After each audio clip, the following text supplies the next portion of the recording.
सरफराज।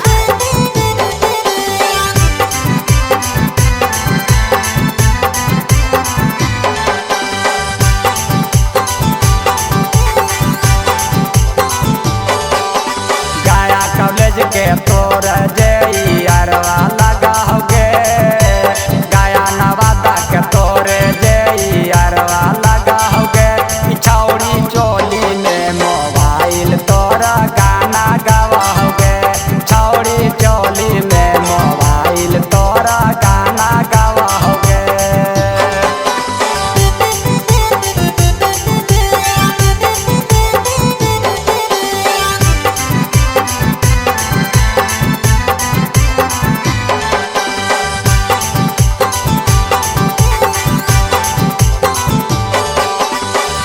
फतेहपुर के तोरे